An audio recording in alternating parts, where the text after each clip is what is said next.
So they would give us your name, we would give you a call, and we would set up an intake meeting for that. And I think that is pretty much what we do. Was that about it, Michelle, or can you think of anything that I missed?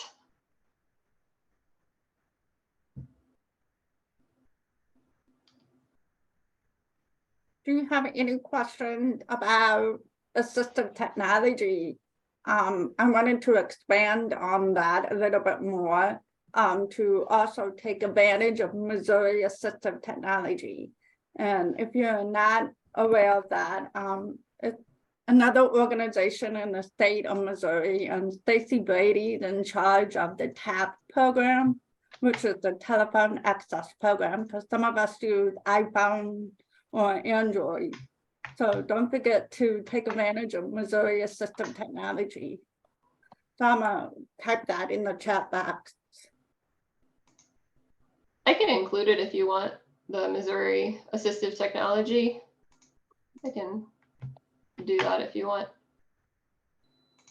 Because we do have a lot of clients that come in that need hearing aids or other forms of assistive technology to maintain employment. For instance, I have a couple of nurses on my caseload, and so they need an amplified stethoscope. That's another form of assistive technology. Or the Rogers pen.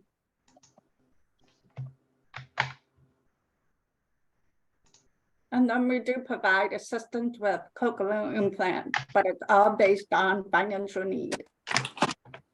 And they have to either be employed or want to go to work.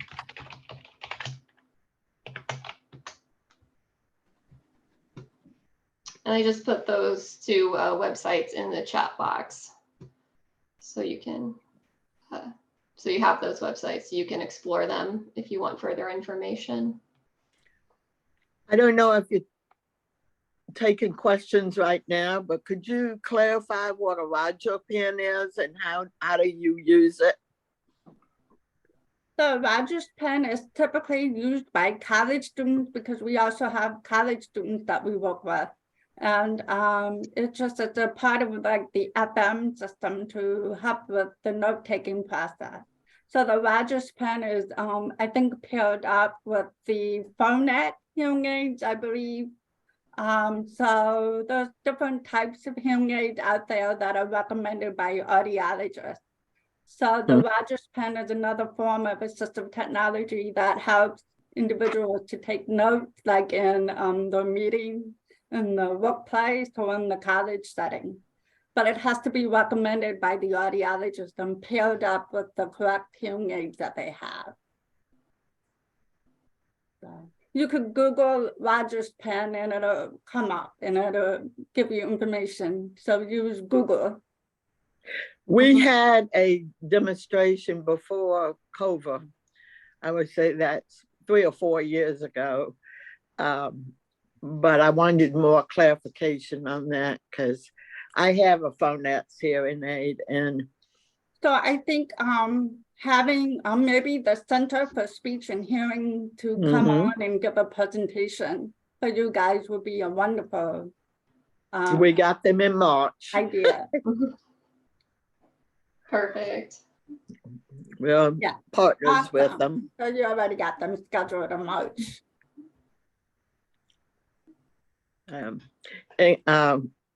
Are you adding any more to your presentation? Is this it? I'm trying to. Yeah, I think we can open it up to questions. Cover pretty much everything before you. Yeah. Okay. Yeah.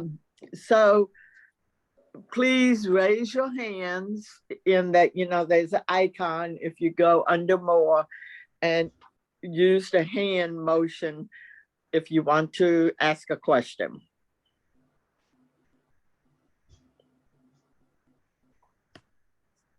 And don't forget to unmute yourself too.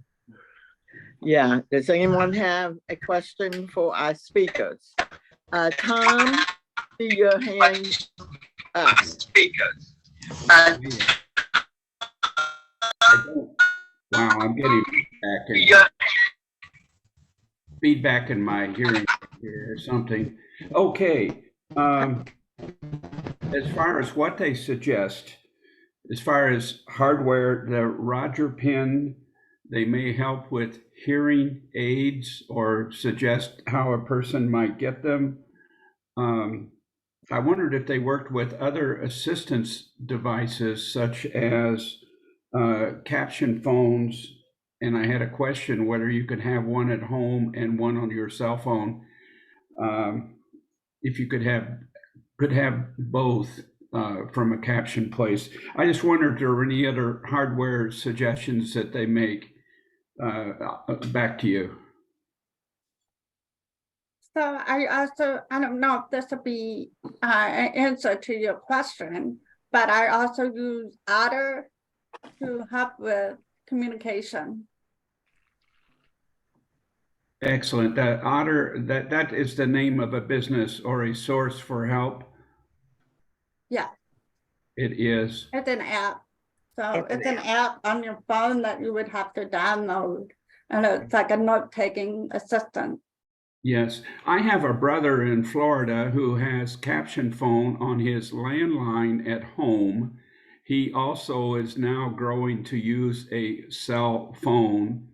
And I'm trying to encourage him to ask the caption phone provider if you can have that both ways on the cell phone and on the landline. I didn't know if you had experience with that or advice. I'm not sure about the landline. I'm trying to think. There's caption call and other manufacturer. What is your question, Tom? Are you asking what works? Yeah. As an example, I have caption call on my iPhone. I have captioning on my iPhone. I do not have it on my landline at home. But some people have it on their landline phone. It has a large screen. It is useful. But it's also useful to have it with you at the grocery store on your smartphone.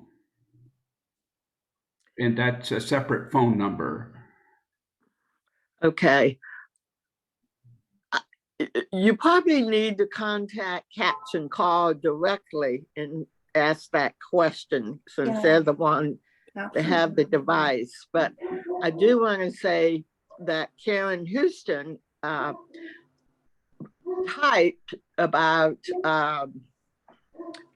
Auto AI, which is an app that, like, for example, when I'm at the airport and don't understand the agent, I can put this action on and see what they're saying, the dialogue. That's separate from caption call. Right.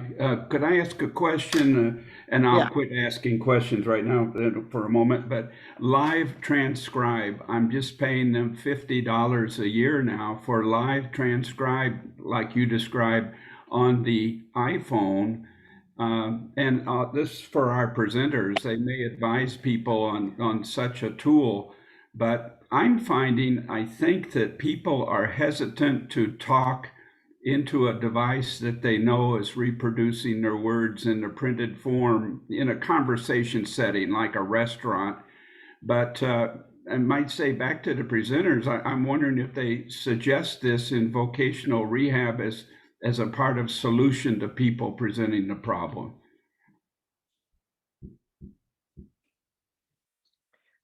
Well, sorry. I mean, VR, we're about helping people get employment. So we're always looking at things by where they're working. If they're needing captioned devices for the job they're doing. We don't help people like outside of work. So, you know, we can refer you out to other services, but like when we're dealing with caption phones, we're looking at it from what job they're doing, how would a caption phone help? So I that like sort of it. thing. I like it. I work and I talk with customers, and sometimes I cannot communicate with them, even with the hearing aids. And I pay for the live transcribe as another tool in my toolbox if needed. I've not used it, but I found people hesitant. I mean, the talking kind of stops when you bring that thing out to Okay. quiets people. Thank you. I'm done. Yeah, no problem. Laura, you want to say something?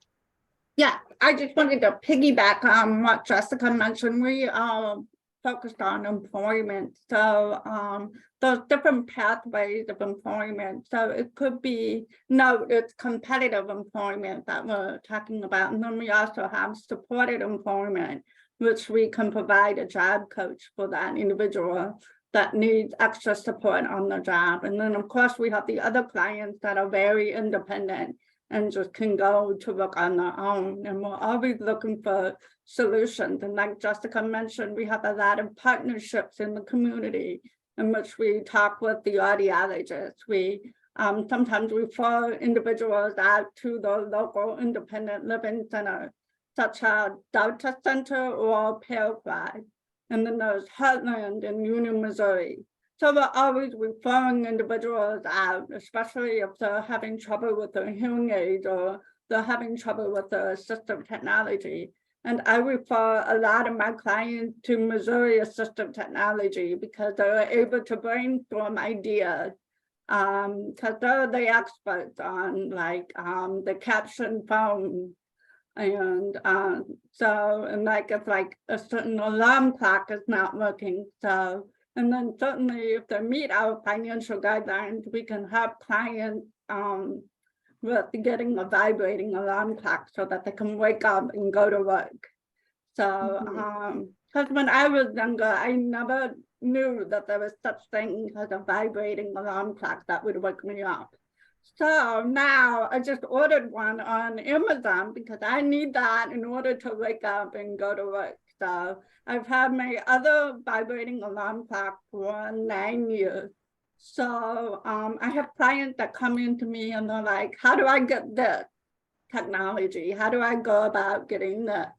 So, and there's Hear More. So don't forget about Hear More. And I think Harris Communications also changed their name. So, so there's lots of ways to purchase devices. And then of course there's Amazon. So I just ordered my alarm clock on Amazon. So the sonic boom alarm clock so that I could wake up in the morning. So, and then of course there's the iPhone too. I'm always using that. And I didn't realize it, but this can also wake me up in the morning. So and it's not always efficient, but sometimes I can put it under my pillow if I'm traveling, and so it'll wake me up in the morning. So I mentioned that in the chat box. You can go to your iPhone setting and click on accessibility, and there's different ways that you can use Bluetooth. So, and when I first got my iPhone, the audiologist said, I can pair up your hearing aids with the iPhone. And I was like, what? Yeah, you can listen to music. So this was about 3 years ago, and I was blown away that this phone could be, you know, hooked up to my hearing aid. So I can be like in the doctor's office, listening to music and nobody knows. It's paired to my hearing aid. And that's good information. And I heard that when you do FaceTime, you can do a caption on that. So I don't know if we answer your question, Tom, but Tom, I would say if you have trouble with a certain device, that maybe contacting the manufacturer through their website to see if we can get a hold of someone to answer your question. I like it. Yeah, And so also, Tom, with your question about captioning on the cell phone, the app InnoCaption does that for you as well. I guess you just, I think we used that, Kathy and I used it a little bit, but that's a free service.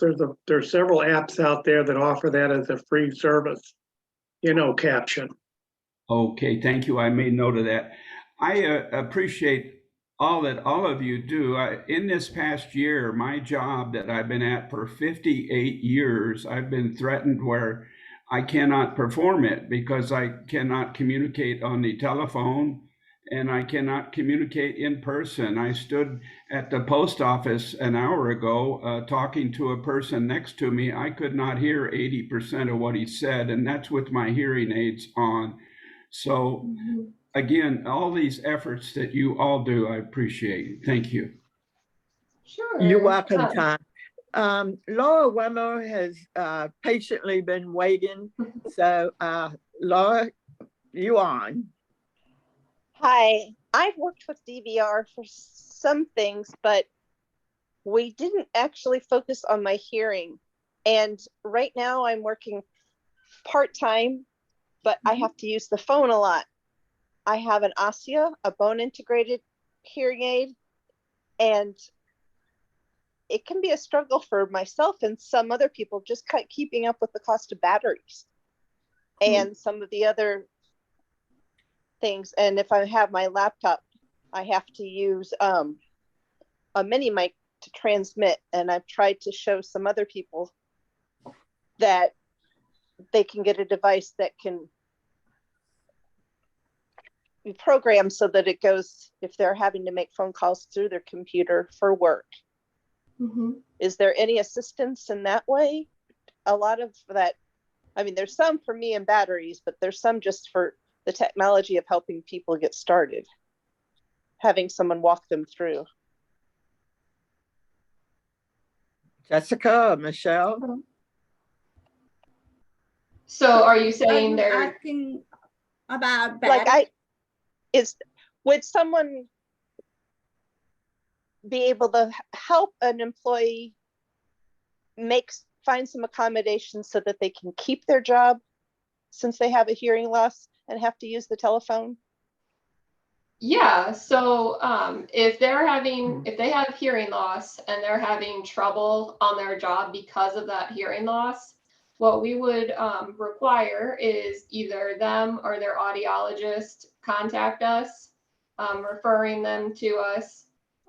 We would meet with them. We would want them to go to an audiologist if they hadn't already and get their hearing assessed.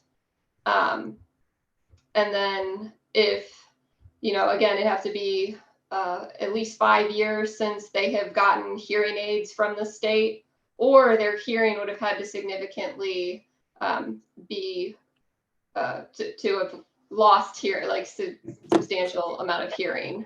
But Right. as long as that, and as long as their income would make them someone that we could provide assistance to, yeah, we could definitely help them.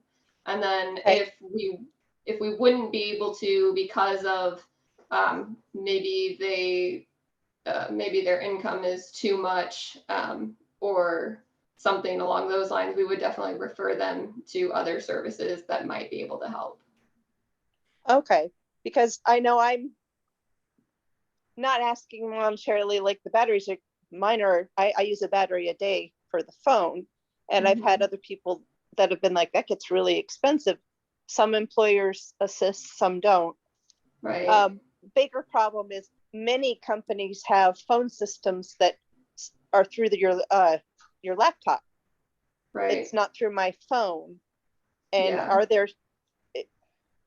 how would someone go about trying to get help with that? I don't think it's for you as much as for our other speaker, if she knows of some. Well, I was going to say what I would suggest is talking to their HR, talking to your HR department and explaining that, say I have a hearing loss or a hearing disability. I'm having trouble hearing on this, what do I need to do? Is there anything you guys can do to help me? And just be a self-advocate and see if they could work for you. Right. I mean, I myself work for such a tiny firm that HR is the owner.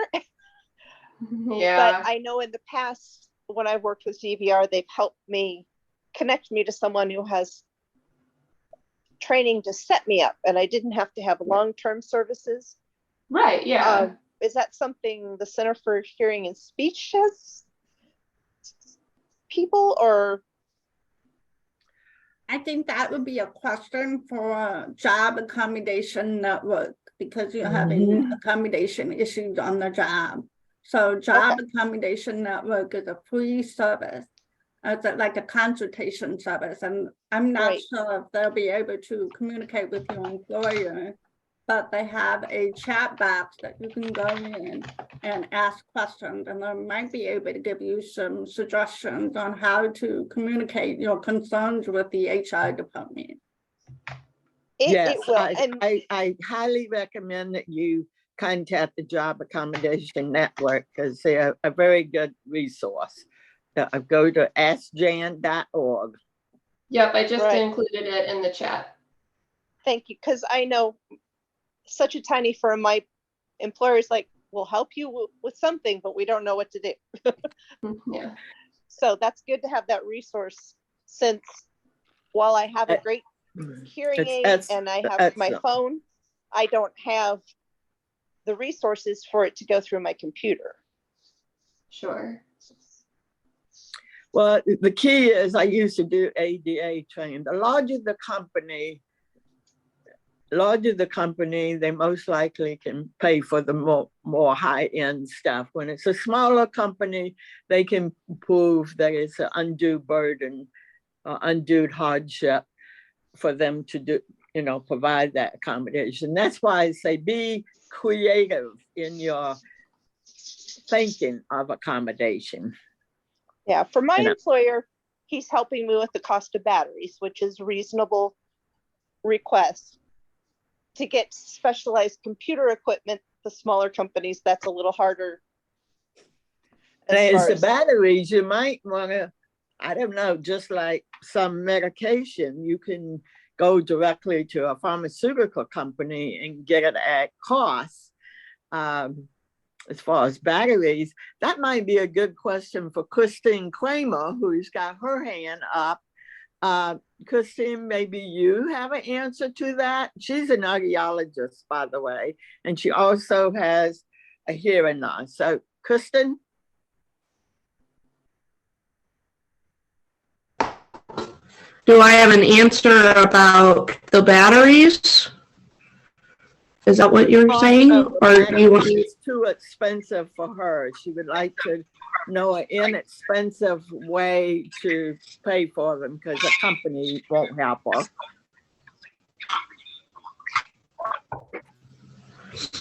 Oh, the company does help. She said the company does help her pay for the batteries. Yeah. And I can get them on for lesser expensive batteries, though.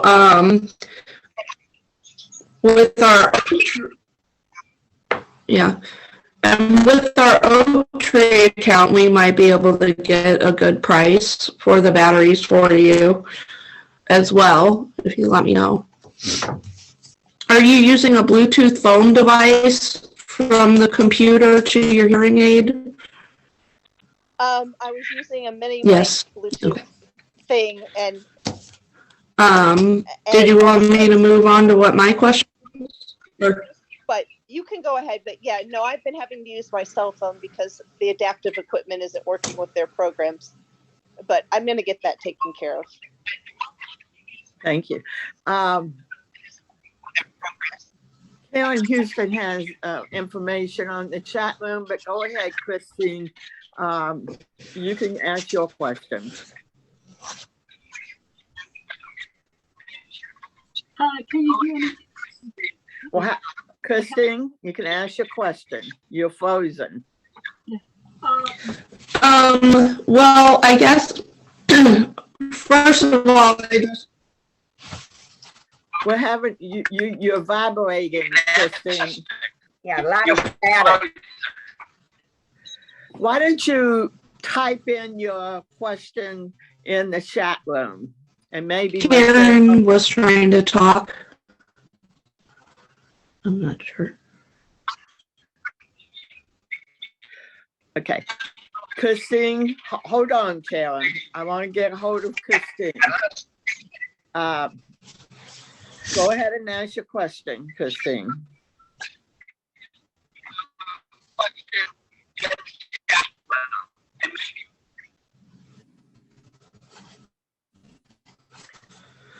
Can you hear me now? No. You're vibrating. I don't know. It's the quality of the sound, Kristen, that it's really hard to understand you. I'm sorry.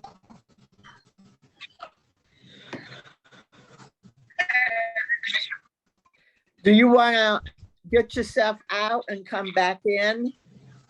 See if that helps. Can you hear me okay now? Better. A little better. I would ask what the services are for income. You asked about service. It's okay.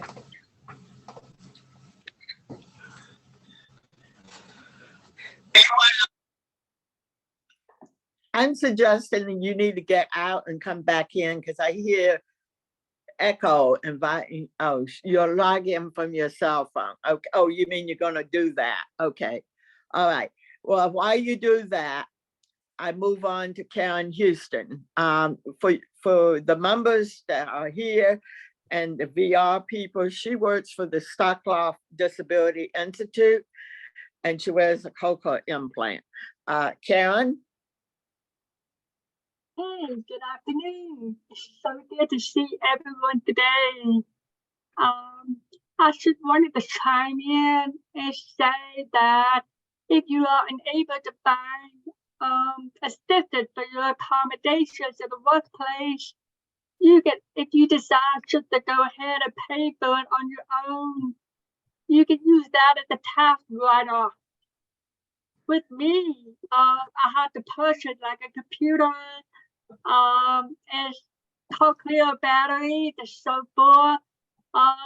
You can write them off on your tax and as an accommodation for your work.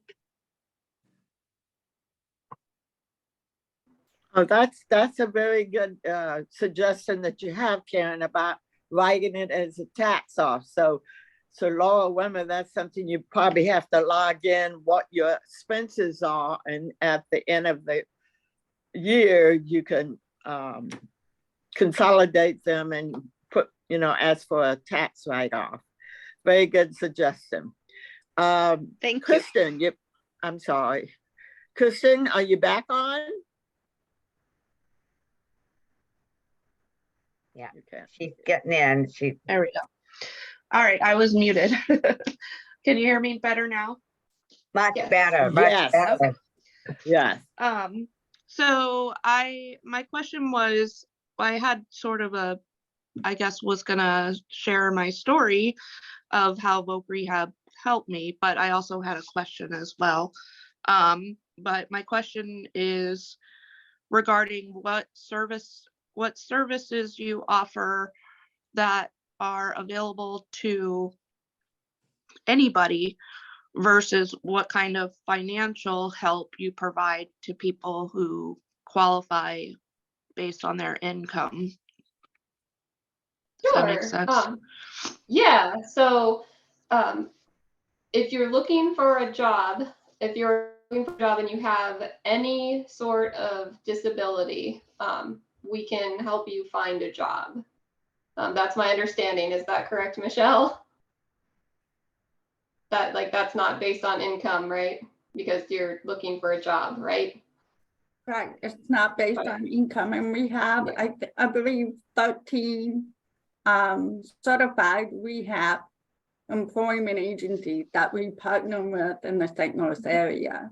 So most of the time I advise clients to pick do an informed choice meeting over the phone or through the video phone or virtually or in person.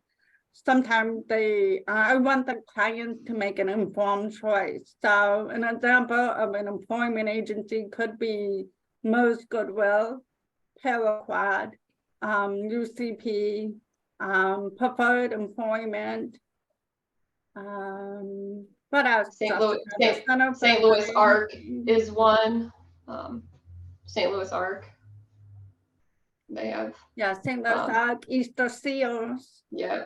I'm trying to think. The Center for, not Center for Head Injuries anymore, Center for Services. Or the name of it. There's another one Yeah. in Arnold, Missouri, and it's not coming up on the top of my head right now. But anyway, we have many employment agencies that we contract with to help the clients find a job. And again, it depends on the vocational goal, and each plan is individualized. So what I try to do is I try to match up that client with an employment specialist that I know that will be a good fit for them. So like, for instance, I have a client now that's looking for a business-related job. And then we also partner them with our VR specialist team. Is that what it's called, Jessica? Our business specialists, I think is what they are. The VR business team. Yeah, yeah. So, and we try to get resources from the team, and we try to get job leads for them as well. And then there's also the local Missouri Career Centers, but I have some reservations about referring certain clients to the Missouri Career Centers because they're not knowledgeable about providing accommodation to deaf and hard of hearing individuals. So it depends on who they have at the Missouri Career Center. And now everything is basically done online. So because of COVID, the pandemic, a lot of clients had to go online and file unemployment benefit. And then online, of course, through Social Security Administration, if they wanted to apply for SSI or SSDI benefit. So now I think it's by appointment that you have to make an appointment if you want to use the Missouri Career Center. Now, if a client wants to explore, like become a certified truck driver, then yes, they have to go through the Missouri Career Center because they have extra funding that they can use. So we have to search for comparable services. So, and there's also funding for certain CNA programs too. So, and like Jessica mentioned, we have apprenticeship programs. Like for instance, Boeing right now has a pre-employment program in which my son is starting on February 2nd. So it's on the job training. And then hopefully if he accumulates those 120 hours, they may offer him employment. So he's learning to become a composite mechanic. And then he's also going to be taking online classes in business management. So that's an example of an apprenticeship program right there. So Boeing does have a pre-employment program. So, and they are on the website, they are open to hiring deaf and hard of hearing individuals. That's what they said on their website. So, so I'm trying to think of other ways we can help clients find employment. There's the on-the-job training. Networking is very important too. Yeah. Like I was saying, we have on-the-job training also, which is kind of like an apprenticeship that hopefully leads to employment after the on-the-job training. Bowen has a long history of hiring deaf and hard of hearing people. Back in the 80s, way before ADA was passed, there was a group of deaf and hard of hearing individuals that were mostly machinists because they could work in the noisy environment. And they had a full-time interpreter at the time. I used to know the interpreter. So Bowen has a long history of hiring deaf and hard of hearing. I'm old, so I've been in the disability rights community for 40 plus years. So I remember things before ADA. So this has been very interesting, even though I'm not working. Since we have, if you ladies from VR will be okay with it, I would like Karen Houston just give us a 5 minutes overview of her program, because maybe some of you can benefit from it. Yeah, that's fine. With me anyway. Are you ready, Karen? Yes, yes, I'm here. Thank you, Linda, for giving me the opportunity to share the bullet points about program. I started this job in August, and as the Deaf and Hard of Hearing Outreach Program Coordinator, what Star Club Disability Institute is trying to do is have more deaf and hard of hearing, as well as those who are deaf blind, to go through our programs. And the programs that we have, the mostly will apply to probably this group will be the Star Club Career Academy. They've just started a brand new 4-week course on February the 2nd. So if you're interested, I'll be happy to give you my email on the chat.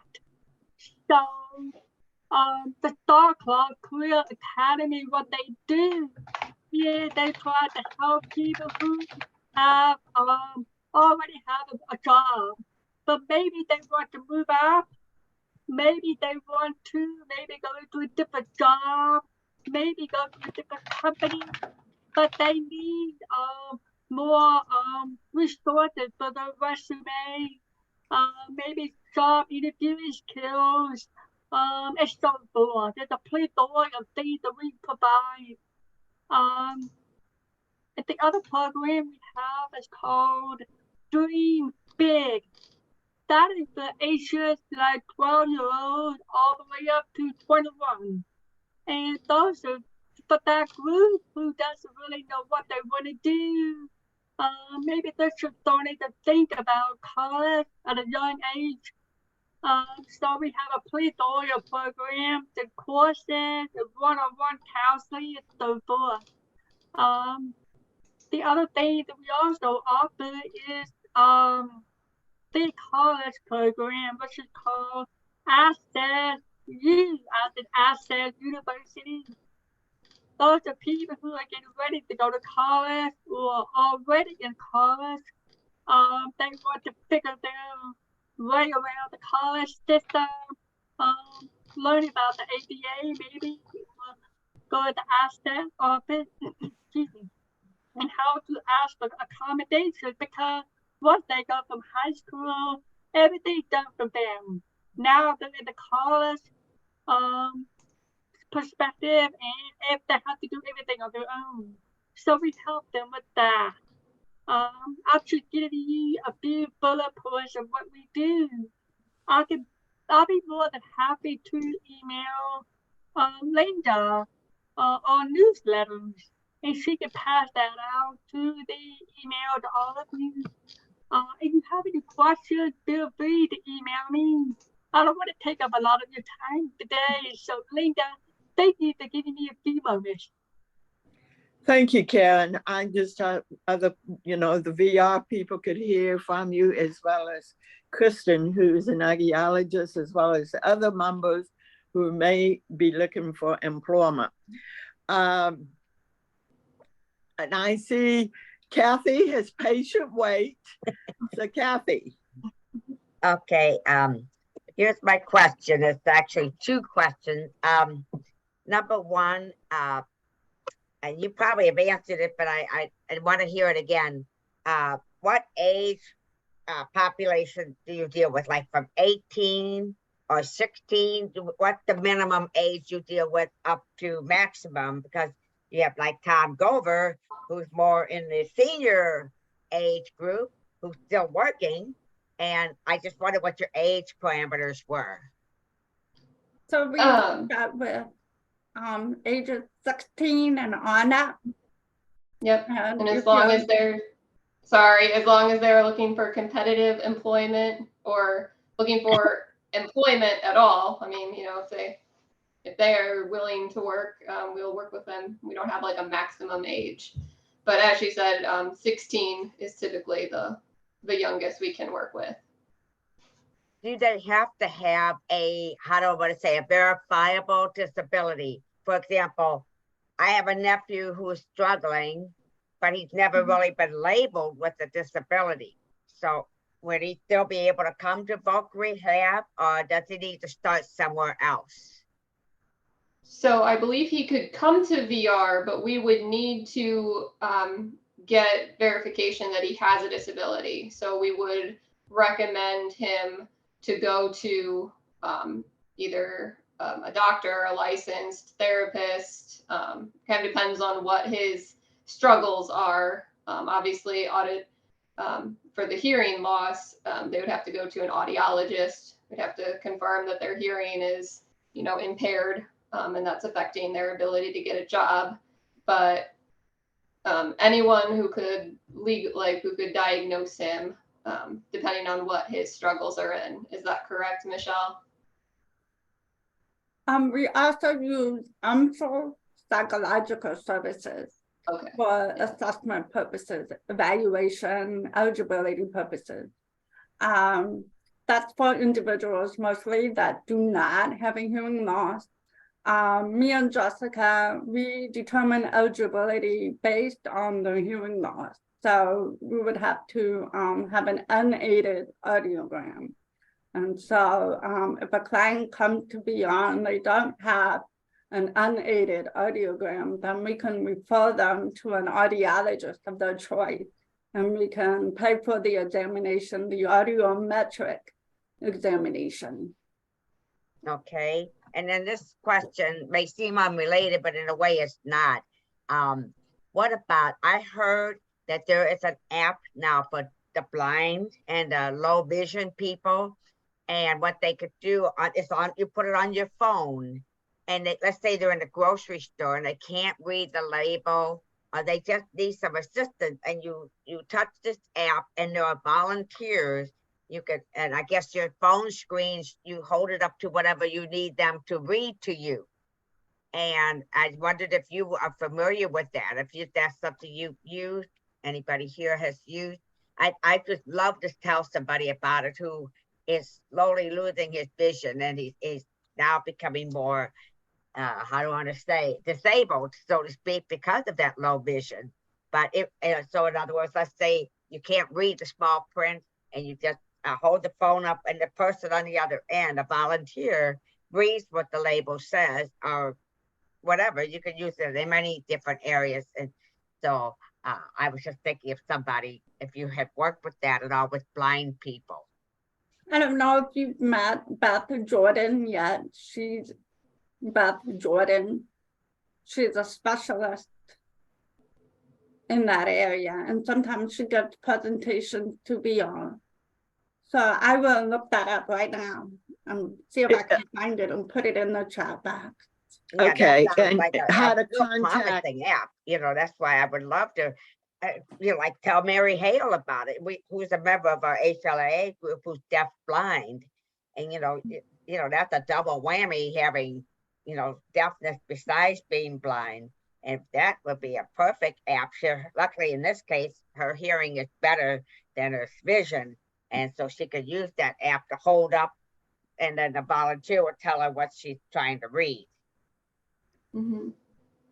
I guess, Karen, you haven't heard of it either?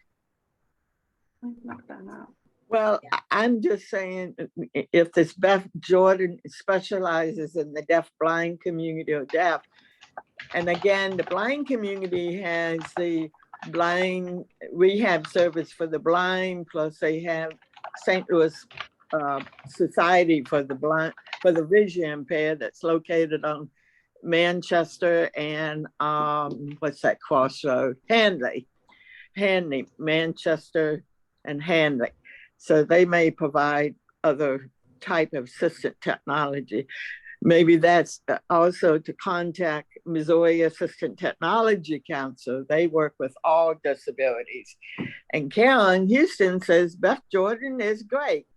So that's good to hear about that.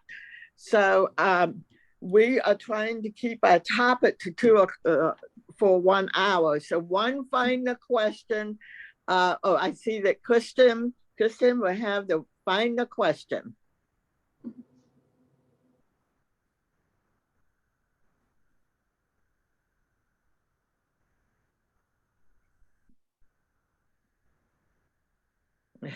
She's There we trying- go. All right. So the other thing was, I guess I just wanted to say a few of the things that Voc Rehab helped me with was, so starting at like high schools, they did put me in touch with the career counselors and do aptitude tests and try to come up with what I might want to do as a career. And then I went to college and they hooked me up with the Office of Disabilities at the college, who provided me with a visual fire alarm in my dorm room, and just other assistance I needed in the classroom, like a note taker. And then when I went to grad school to be an audiologist, eventually I was of an age that my mom's income no longer, I don't want to say mattered, but so being a college student, my income was low enough to qualify for financial help from VR. So they paid part of my college tuition. They paid for new hearing aids for me for a couple of years when I was in grad school. So my question regarding that, I guess, is what are the current income limits to get financial help? And do you still do those types of things as far as paying for college? Or as an audiologist, I know you pay for hearing aids because I've seen some of your patients. So, but just wanted to verify the income limits. And I was curious whether the college part was still part of your financial assistance. Yeah, I can try to find the income levels on our website, I believe. And it's called the CSG Client Services Guide. And I think you might be able to pull it up. I can email that to you, or maybe I can put it in the chat box. But we still do have those income levels. And you're right, Kristen, we still have college students to get to the end goal, which is a phenomenal service. Yeah, and even if they, let's say their parents do make more money than we're able to help, we can still support them with $1,000 each semester, which even though it's not a lot, that is something that they, you know, can help pay for books or help them, you know, pay for a little bit of their tuition. You know, free money is free money, right? Yeah. Excellent question. We are rounding up our meeting part that we discussed topics. And today's topic was Voc Rehab and related service that has to do with employment and accommodation. So thank you very much, Jessica and Michelle, for taking time off of your Saturday to give this meeting. This is a little group today, but I think we had some good questions and good engagement with, I think people got some good information, and we did record this meeting for people that might want to listen in a future date. So the next portion is up to Jessica and Michelle. If you want to stay, and our caption person, the real-time caption will go, and then we have automatic caption for our social hour, just kind of catching up on each other. You know, sometimes we miss each other. We did have a holiday party, and that's the last time we met. So thank you very much. You're welcome. Thank you.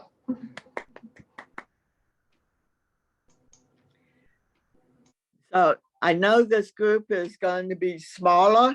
So Brian Davis, I'm going to pick on you because you have not been in a while. How are you doing? So ask for for me? question information, I've added that in there. Question, you can go on this link and it will pull up the financial guidelines. Yeah. Thank you. You're welcome. Okay, Brian, I think you got the floor. Oh, okay. How are you Well, I doing? had a group of friends neighbors, I guess. 2 of them were neighbors. And, you know, during the COVID time, we got together for a lot of things. And there was like, I think there was about 5 or 6 of us all together. And that was pretty much my support group for a couple of years.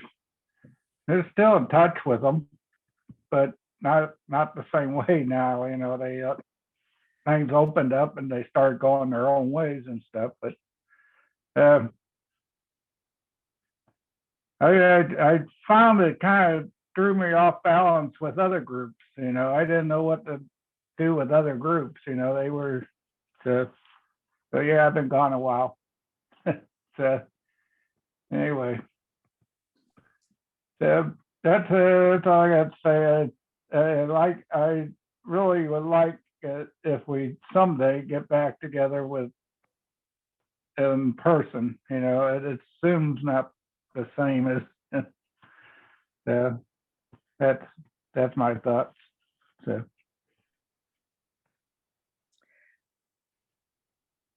I had a little difficult understanding you because I don't, somehow my automatic caption is not working. Is everybody else got the automatic caption? No, I'm trying to work on it. I'm sorry. Somehow we lost it when we lost Kim, and I'm trying to figure out how to get it back. I don't have it anymore either. Yeah, I know it's my fault. I'm trying to figure out how to get it back. I mean, how to get the automated one working. Oh, yeah.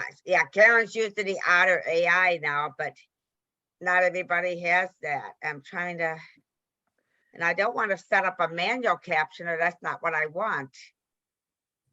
So caption windows. I did that. And then I got this big window, which doesn't help me at all. I don't know what I'm doing wrong. I'm sorry. Dear. It's frustrating. I apologize for this. We can struggle a little bit and see how we can communicate with each other. Anybody have any comments? And raise your hand so we're not talking all at one time. Tom. Yes, I just wanted to make a comment. This hearing is a struggle, but looking backwards, like yesterday, I went out for coffee. I could not hear a number of the people talking, but it still was a good event. I had a good time and I coped with it. So things work out better than we might imagine during the battle, so to speak. Secondly, I think we all have something to offer. We may not be able to hear, or we can talk, but we have things to contribute. Life can be rich. Back to you. That's a good point, Tom. We all have something to contribute. We all have strategies and how we cope with our hearing loss, which kind of brings me up in February's meeting. We are meeting face-to-face at Deaf Inc. located at 25 Frisco Avenue. But Tom, I know you live in Illinois, so does Karen, by the way. Anyway, we are having it by Zoom. We have a Zoom set up at Deaf Inc. And so the speaker, Gail Hangen and Sherry Ebert, who wrote the book, Hear Beyond, Living Skillfully with Your Hearing Loss. So, so that is going to be an exciting monthly meeting. And hope all of you come, as well as tell your friends about it.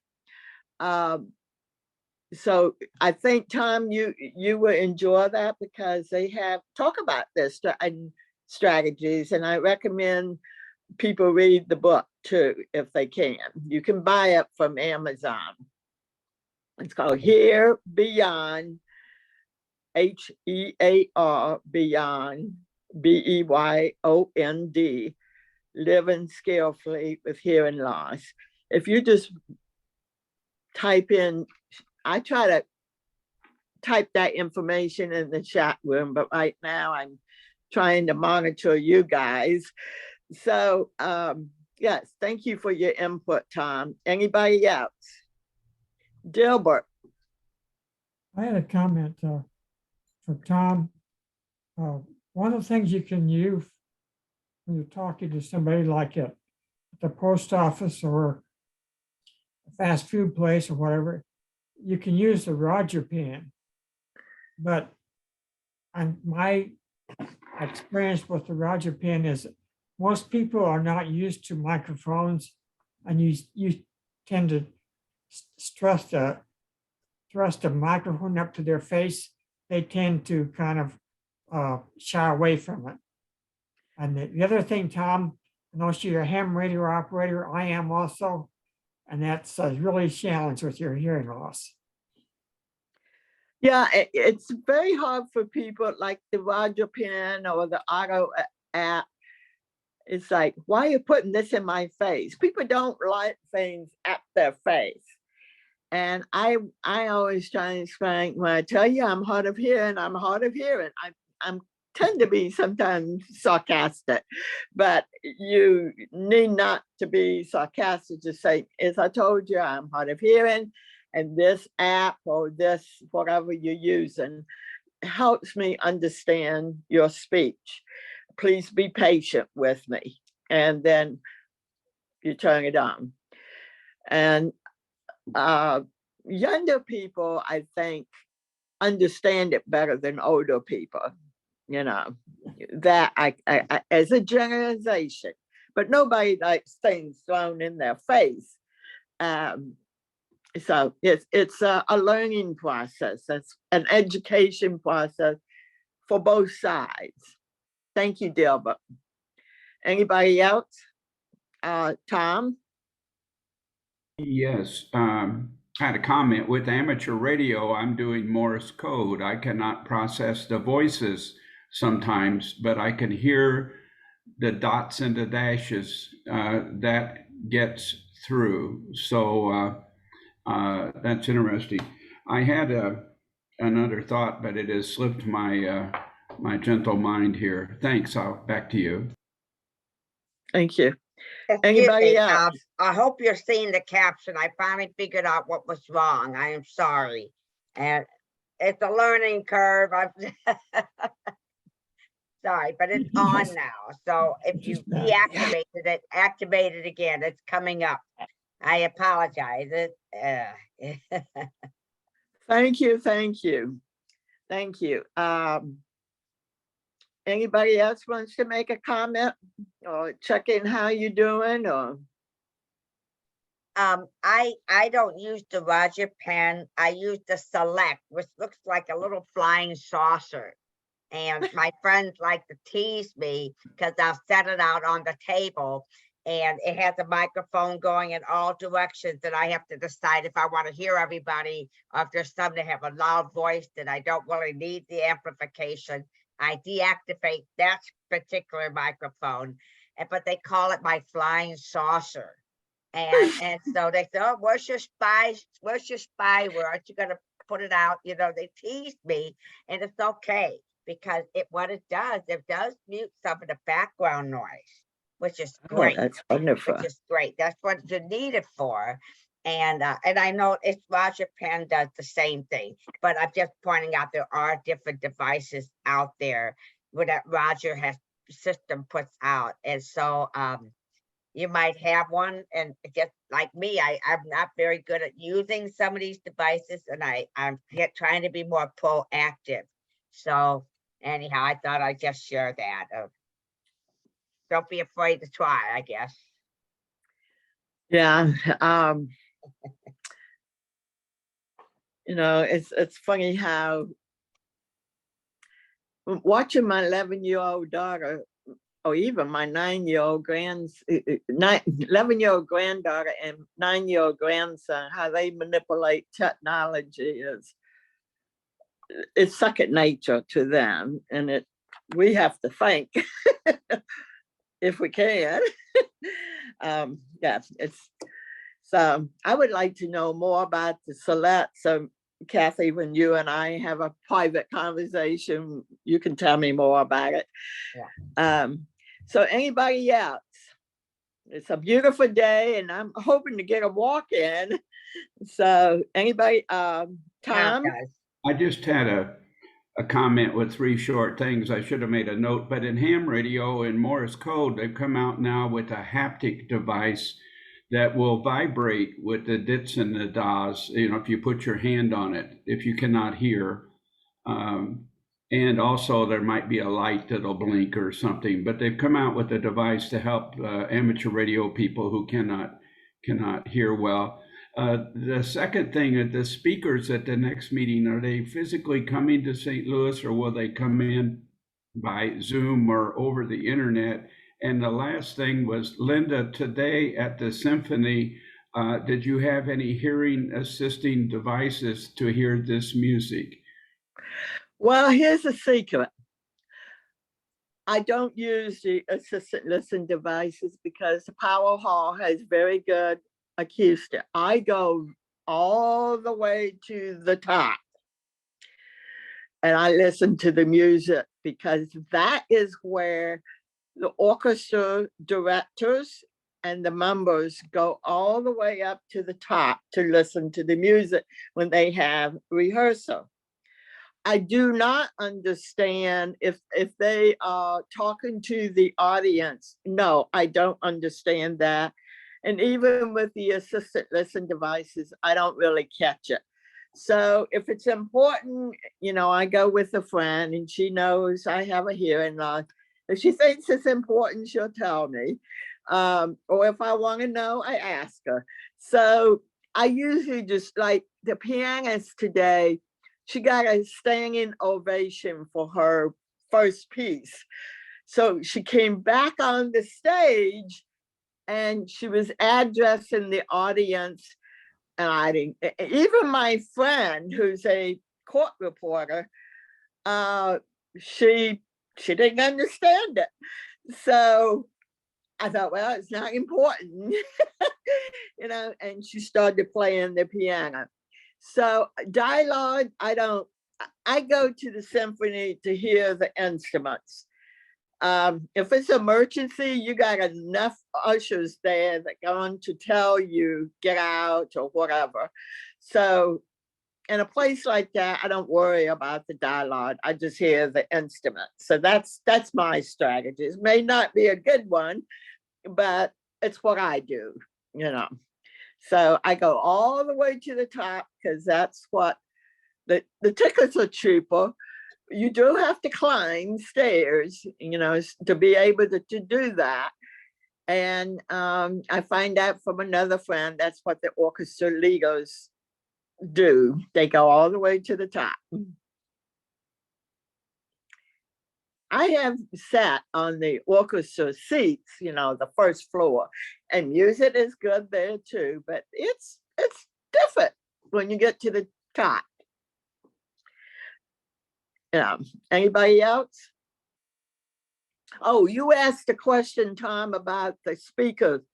They're going to be on Zoom on a big screen at Deaf Inc. If you could just make this meeting, I know it's a long drive. Hopefully the weather will cooperate, but it's a big screen and we have a setup at Deaf Inc. And excuse me, I don't mean to interrupt you, but I told Tom earlier before you came on that if he could, I could give him the Zoom link and he could come on by Zoom, and that'll be true of Karen or anybody else who can't make it in person. I'm willing, you know, I'll be glad to share that. And they could watch it, you know, they'll be, you know, because it's a little crazy. You won't get to see the people in the room at Deaf Inc., but you at least will be able to see the speaker component. Right, and just like this format, we will have the topic first, and if there's any announcements to be made, it would be made after we finish the topic, because remember Gail Hannon is in, well, you may not know this. Gail is talking from Vancouver in Canada, and Sherry Eber is talking in New York. So they are in different time zone. It's the second Saturday of each month. I don't know what the date is, Karen, but I have to find that out. It's the second Saturday of each month. Okay, that'll be the 11th. The 11th. February 11th. And Karen, I could just put you in my guest list, you know, that I automatically just send all the stuff to, and you could accept or decline, okay? And Karen Houston and I have known each other for quite some time. Okay, anybody else? Well, if I don't see any hands up, thank you for attending this very informative meeting, and see you next month, I hope. And stay warm, stay cool, whatever. Stay healthy. The important thing is to stay healthy. Take care. Have a good afternoon. Bye-bye. Great thing, everybody. Thanks for joining us.